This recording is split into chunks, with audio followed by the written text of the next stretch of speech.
I'm going to introduce Professor Daniel Boyarin, Taubman Professor of Talmudic Culture and Rhetoric at the University of California, Berkeley.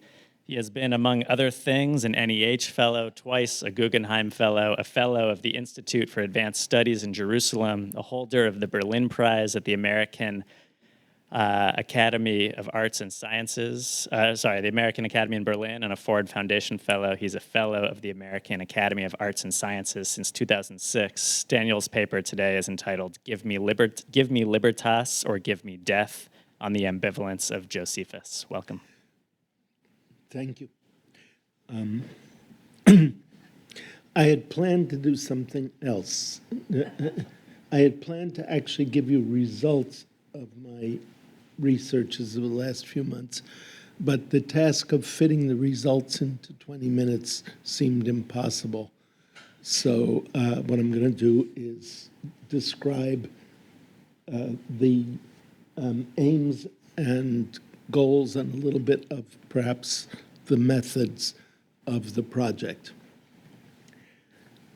On July 27th, AD 67, in the second bloodiest battle of the Jewish Revolt, the Roman army, led by Vespasian and his son Titus, both soon to be emperors, broke through the defenses of the Galilean hilltop fortress town Yodfat and destroyed 40,000 Judean defenders, many of them having committed suicide at the prospect of being killed or captured by the Romans. The general of the Judean army of the Galil and Golan, one Yosef ben Matityahu, escaped to a cave with some 40 other prominent citizens of the town. And then, and now I quote, he was on the point of surrendering to Nicanor, but when the Jews who had shared his refuge realized that he was yielding to the invitation, they crowded around him, shouting, "Well might the laws of our fathers groan aloud, and God himself hide his face for sorrow. God, who endowed Jews with spirits that despise death. Is life so dear to you, Josephus, that you can bear to live as a slave? How quickly you have forgotten yourself. How many have you persuaded to lay down their lives for liberty? Utterly false, then, was your reputation for bravery and your reputation for shrewdness. If you can hope to be spared by those whom you have fought so bitterly, or even supposing that they grant you a pardon, if you lower yourself to accept it, know if the fortune of the Romans has made you forget yourself, the honor of our country devolves on us. We will lend you a right hand and a sword. If you die willingly, you will have died as general of the Jews. If unwillingly, as a traitor."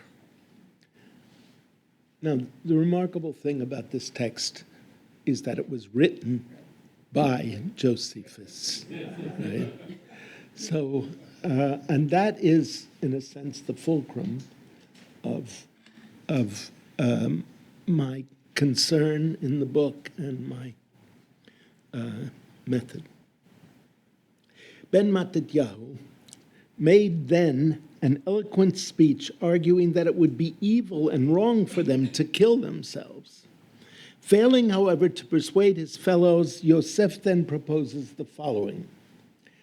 But in this predicament, he's speaking of himself again, his resourcefulness did not forsake him. Trusting to God's protection, he hazarded his life on last throw, saying, "As we are resolved to die, come let us draw lots and decide the order in which we all to kill each other in turn. Whoever draws the first lot shall die by the hand of him who comes next. Luck will thus take its course down the whole line. In this way we shall be spared taking our lives in our own hands, for it would be unfair when the rest were gone if one man should change his mind and escape." This proposal appeared to them very just. This is still Josephus' words. And when he had prevailed with them to determine this matter by lots, he drew one of the lots for himself also. This proposal inspired assurance. His advice was taken, and he drew lots with the rest. Each man in turn offered his throat for the next man to cut. In the belief that his general would immediately share his fate, they thought death together with Josephus sweeter than life. He, however, should we say by fortune or by divine providence,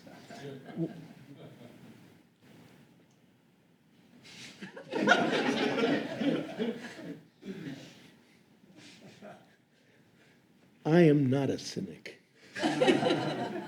was left with one other man, and anxious neither to be condemned by the lot, nor if he were left as the last to stain his hand with the blood of a fellow countryman. He persuaded this man also under a pact to remain alive. End quote.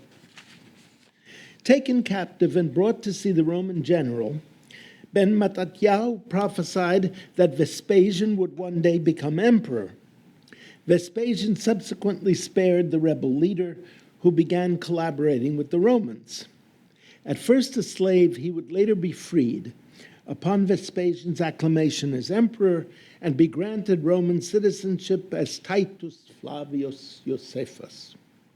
Flavius Josephus would go on to write several vitally important, if not always trustworthy, books of Jewish and Roman imperial history, including the history of the Jewish War, from which alone we know of this incident and his seemingly craven behavior at Yodfat. By the way, I refer to the book later on in my book, in Development 9, under the genre of autofiction. I think that the world has finally discovered the genre of Josephus' Jewish War. Now, the next little bit here is called Zionist Youth and the Trials of Josephus. From the 1920s through the 1970s, it was common to hold trials of Josephus in Zionist as well as anti-Zionist Bundist educational settings in Europe, the US, Palestine, and eventually Israeli high schools, in which this historical actor and historian was accused by a prosecuting attorney and defended either by himself or by a public defender. The accusation was clear enough. Josephus was a traitor to his own troops and to the Jewish cause. As an alleged Jewish betrayer of the cause of Jewish independence in the land of Israel, it is not surprising that in most of these Zionists, and in a surprising number of the Bundist ones as well, high school mock trials, Josephus was convicted of the charge of high treason. Occasionally he was acquitted if a brilliant young rhetoric defended him, but not often. This is a colorful story recounted most recently in Martin Goodman's biography of the book of Josephus' Jewish War. Israelis of a certain age, by now in their 70s, recall these events as taking place in their high school years. Notably, Professor Abishai Margalit, an important professor of philosophy at the Hebrew University, remembers being ostracized by his fellow Zionist youth for defending Josephus. He has recently repented of his defense. It might be said that much of the reception of Josephus by adults has also sought to accuse or defend him. A major historian of the Jews in the Roman Empire, who passed away fairly recently, E. Mary Smallwood, writes, Josephus was conceited, not only about his own learning, but also about the opinions held of him as commander both by the Galileans and by the Romans. He was guilty of shocking duplicity at Yodfat, that's their name for Yodfat, saving himself by sacrifice of his companions. He was too naive to see how he stood condemned out of his own mouth for his conduct. And yet no words were too harsh when he was blackening his opponents. And after landing, however involuntarily, in the Roman camp, He turned his captivity to his own advantage and benefited for the rest of his days from his change of side, end quote. Many have referred to Josephus as the Jewish Benedict Arnold, or in the European context, the Jewish Quisling. In almost direct contradiction of this judgment, one of the most perspicacious students of Josephus in recent decades, Tessa Rajak, has written, on the whole, in his exposition of his own position, of his subterfuges and escapades, of his flexibility and cunning, Josephus displays not a little charm, intelligence, and even honesty. That this has not always been perceived is due, she writes, to the distaste caused by his subsequent desertion, end quote. Smallwood and Rajak are no doubt both referring precisely to the incident at Yodfat that I described a few minutes ago. To recapitulate, the Romans have routed the Judean forces. Josephus with 40 other men are trapped in that cave. He has tried to persuade the men to surrender to no avail, whereupon Josephus proposed that all play a counting out game to decide who will be killed and the last kill themselves. The others agree, while Josephus apparently, to some, and against his own interpretation of the events, contrives to be the last man standing and escapes. At this point, he delivers himself into the hands of Vespasian, spending the last decades of his life first as a slave and then pulling himself up, as it were, by his bootstraps and serving as a court historian for the Flavians, even living in a house provided for him by Emperor Vespasian.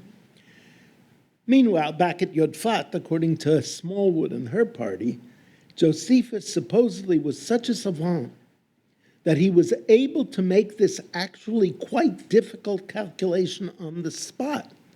Remember, a lottery is being drawn among 40 people. And moreover, to determine where the counting must begin in order to make himself the last man standing. It is important to realize, moreover, that it was only in Christian writings of the early Middle Ages, such as Old Slavonic Josephus and the Golden Legend, that deliberate calculation and deception were attributed to Josephus. Before that, either divine guidance or plain dumb luck were understood as the possible causes of Josephus's deliverance. Given that the mathematical solution to this problem was only offered in the 17th century, the condemnation on the grounds of intentional deceit is considerably more complex and certainly not beyond reasonable doubt, to say the least. Just as a little sidebar, I would mention that the mathematical problem involved is called to this day the Josephus problem. I come neither to bury Josephus nor to praise him, but to make a good faith attempt at better understanding him. The suggestion that his survival was calculated and not merely fortuitous, not to mention divinely ordained, only adds to the air of moral rot that his prosecutors, juvenile and senile, invest in the story. The key term in all of these accusations is Smallwood's condemned out of his own mouth. Why would this man have condemned himself out of his own mouth, as well as out of the mouths of his compatriots in that cave? We heard their voices. This seems to me the crux of this Jewish life for this Jewish life. Quick explanation, this is a book I'm writing for the Yale Jewish Lives. So when I say this Jewish life, I mean, right? Certain contemporary historians, notably Robert Darnton, have enjoined us that to understand a culture, go to the most confounding, the most nubby and intractable moment that we find and try your best to parse that. The same applies to the decoding of a life story. How can it possibly make sense to imagine Josephus, without any apparent shame, telling us a story of what seems to Smallwood and Company such a naked betrayal of trust. In this life, I tried to understand him better and present his life in a new key, perhaps to unlock the code of his life. I consider the crux of the story of his life indeed this autobiographical narrative of the Battle of Yodfat, exposing what I take to be the key to unlock at least some of its meanings, and which justifies this paper being delivered here, because I think it was the conflict between a passionate commitment to living on, even under oppression, and maintaining Jewish life, anachronism, the Torah, the temple as best as possible, on the one hand, and deep moments of admiration of the heroism of those prepared to die for Eleutheria, for Libertas, on the other. That is the motor of Josephus's tension and contradiction. Give me Libertas or give me death. I claim that in presenting so eloquently and with such deep sympathy the surely fictionalized words of his antagonists, as well as his own claims and self-understanding, Josephus is presenting us with the pivotal dilemma of his life, a dilemma from which he never escaped and which generates so much of his life and writing after these events as well. And a final little nasty postscript from a footnote. It is remarkable that Avishai Margalit claims that there is nothing anachronistic in his summary of the Yodfat events while describing Josephus as having rigged the lottery, a charge for which there is no evidence whatever and plenty of counter-evidence, as I have just noted. There is actually quite a bit of anachronism in Margalit's account, surprisingly so, given his acumen as a philosopher. Thank you.